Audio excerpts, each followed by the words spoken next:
Magandang hapong Pilipinas. A cohesive and responsive ASEAN. Yan po naging tema ng 36th ASEAN Summit na kung saan lumahok po ang lahat ng heads of state ng ASEAN kasama po ang ating Presidente Rodrigo Duterte na talagang itong COVID-19 pandemic ay naging dahilan po ng disruptions worldwide na meron po talagang far-reaching consequences.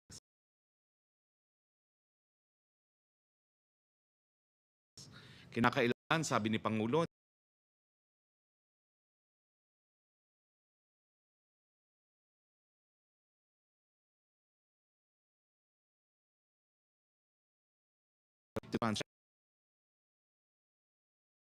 para di po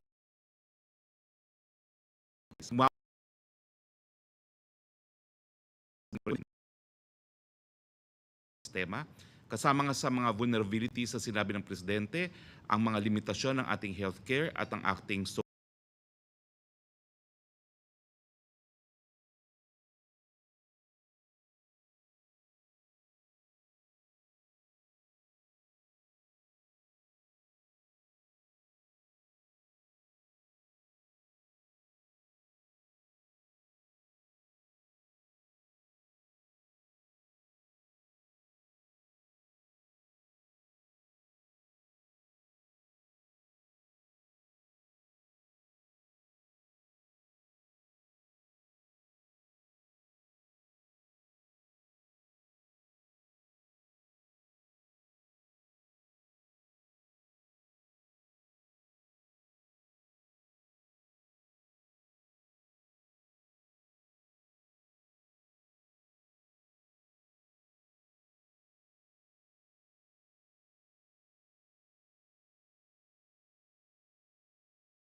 rekomendasyon na ang mga miyembro daw ng UN ang siyang dapat magsampa ng kaso.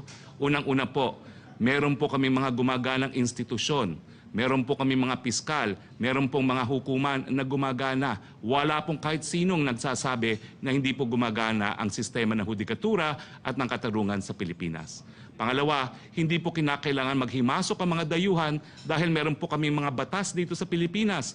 Hindi lamang ang Revised Penal Code na nagpapataw ng parusa sa lahat ng gagawa ng paglabag ng karapatang pantao. Meron pa po kaming mga special laws dito sa Pilipinas. Meron po tayong anti-torture law, meron tayong anti-enforced disappearance law, at meron din po tayong international humanitarian law kung saan pinaparusahan din po ang war crimes at crimes against humanity na pinaparusahan din sa international hukuman na gaya ng International Criminal Court. So sa mga nagnanais po na ang mga dayuhang korte ang mag-exercise ng jurisdiction, mali po yan dahil pati po ang ICC nagsasabi na merong principle na complementarity. Ang ICC po ay gagana lamang kung ang lokal na hukuman are unwilling or unable to exercise jurisdiction. Hindi po yan ang katotohanan sa Pilipinas. Sa katunayan, meron na pong 6 na mga kaso kung saan napatunayan nagkasala po ang ilang mga rebelde, gaya ng mga sumakop po ng Marawi City, ay naparusahan dahil lumabag po sila sa ating international humanitarian law. This proves that domestic courts are able and willing to exercise jurisdiction. Kung may reklamo po kayo sa kahit sinong opisyal ng gobyerno, isampal niyo po sa piskalya dito po sa Pilipinas at hindi po sa mga dayuhang hukuman. Dahil kung pupunta po kayo sa mga dayuhang hukuman na gumagana naman ang mga korte sa Pilipinas, yan po ay paglabag ng soberenya ng Pilipinas. Simulan na po natin ang ating forum. Ang unang question, mukhang ako rin ang babasa ng unang question dahil nandito po tayo ngayon sa Malago Clubhouse kung saan ginawa po ang talumpati ng ating presidente. From Virgil Lopez of GN News Online, Ormoc City Mayor Richard Gomez claimed that returning persons to the province were the cause of COVID-19 spread in erstwhile COVID-free areas. May we get Pilot's reaction to this? Napakinggan po natin ang reklamo ng mga mayor gaya ni Mayor Richard Gomez, at kaya nga po nagkaroon po tayo ngayon ng temporary suspension ng pagpapauwi ng mga LSIs hanggang hindi po sila nabibigyan ng PCR test. Ulitin ko po, yung mga OFWs hindi na po pinauuwi hanggang hindi po nagne-negatibo sa PCR test. So lahat na po ngayon ang uuwi sa probinsya, bibigyan natin ng PCR test bago sila pauwiin. Okay, from Joseph Morong of GMA7, can we get mechanics, guidelines of the suspension of LSI trips? Well, moratorium lang po muna ang sinabi ni General Galvez kahapon, with the exception of the 2 to-go vessels na maglalayag na po ngayon. No? At babalangkasin po kung paano talaga mabibigyan ng PCR tests ang mga locally stranded individuals. Bagamat, gaya ng sinabi ko po kahapon, meron na po tayong 1 million available PCR test kits. Can we get notes of PRD's participation in ASEAN? Well, sinabi ko na po ang highlights ng talumpati ng presidente at maya-maya po i-release din ni Chief Protocol Officer Robert Borge ang complete transcript ng yung press statement ukol po sa naging talumpati ng presidente, bagamat substantial naman po yung aking binigay na summary kanina lamang. Vietnam is an active voice against China's activities in the South China Sea. How do you think its chairmanship helped in asserting the rights of Southeast Asian nations to their own territorial seas? Ang masasabi ko lang po, marami sa mga leaders ng ASEAN ay binanggit po ang South China Sea, at ang sinabi po nila, kinakailangan talaga na mag-adhere sa Code of Conduct at saka mag-adhere dun sa tinatawag na UN Convention on the Law of the Sea.